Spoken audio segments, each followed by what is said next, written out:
Hi, I'm Jamie Alexandre. I'm one of the co-founders and co-executive directors of Learning Equality. Learning Equality is an organization dedicated to supporting equitable education all around the world, making sure that every learner has the opportunity to achieve their dreams, to flourish, and to support their communities and become the people that they want to be. So we build technology, we support organizations and individuals to build capacity around student-centered learning. We apply innovative techniques, leveraging cutting-edge technology to solve problems in some of the lowest resource environments on Earth that have limited access to connectivity, even power, other infrastructure, to make sure that they can fully participate, contribute to, and benefit from all of these great new innovations. Hi, I'm Navya. I'm one of the co-executive directors at Learning Equality. I joined Learning Equality a little bit more than 8 years ago alongside Lauren at the same time, and it's been a great ride from then on. Hi, my name is Lauren Lichtman. I am one of Learning Equality's co-executive directors, and just like Navya, I joined the team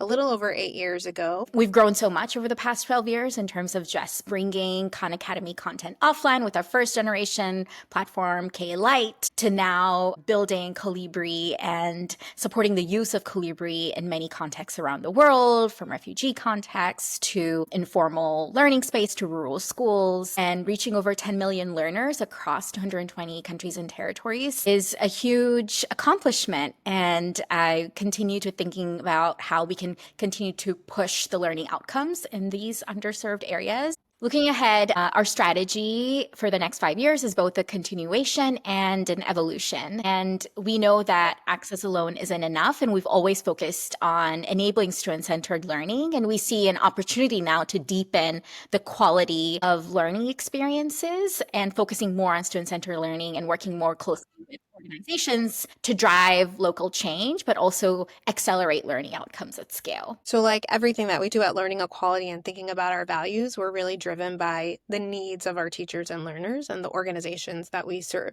And so over the last year, we surveyed our community to get a sense of what are some of the barriers that they're facing now and how can we best serve them using the skills that we have as an organization. And so everything that's in our strategy is completely driven by need and what our community has shared with us. So we are so excited to share that we have a bold new goal. So our goal is and our aim is to reach 25 million learners by 2030 while deepening our impact in the communities that we work in. And to get there, we're focusing on a few key shifts. And first, we're not doing something new. We're strengthening our open product ecosystem, where we're going to invest more deeply around open adoption and especially around AI and digital literacies, and removing barriers to sustained adoption of our offline first platforms and tools. And to build on that, we're going to continue to work in partnership with different organizations.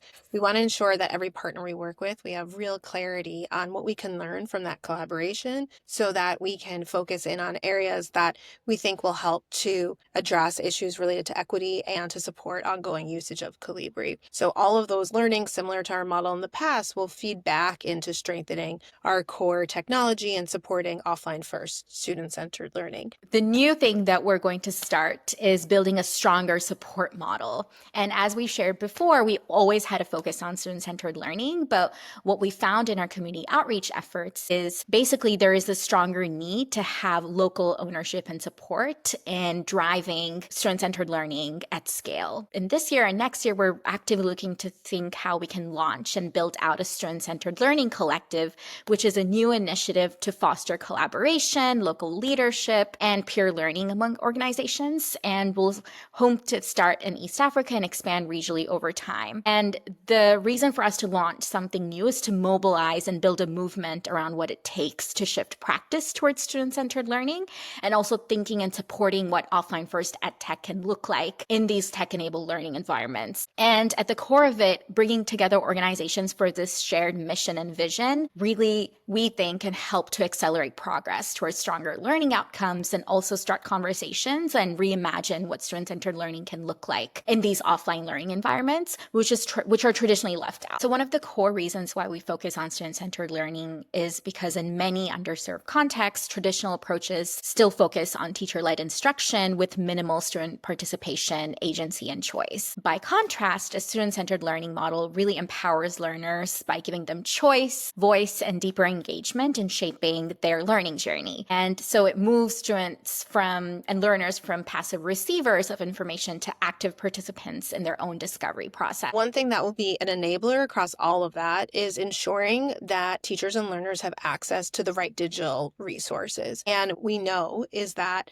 when there is curriculum aligned materials, ed tech is more likely to be adopted within the classroom. And so across all of these things that we're doing, we're going to continue to invest in supporting locally created content and use of AI to drive curriculum alignment and having access to the right learning resources. Yeah, and I'm really excited, especially because in this moment, we know that AI is rapidly changing all the different ways in which education is adopted, but also used, and how it's implemented in different learning environments. And we know that the ongoing AI tools that are out there need to be more equitable to center the voices of these teachers and learners. So how do we co-design in partnership with local communities, really reflecting their identities, their wisdom, their culture, and pedagogical needs? Because otherwise AI risks becoming another tool that dictates outcomes rather than empowering these learners and teachers. So to summarize our new strategy, we're continuing to invest in the things that we know that have worked well,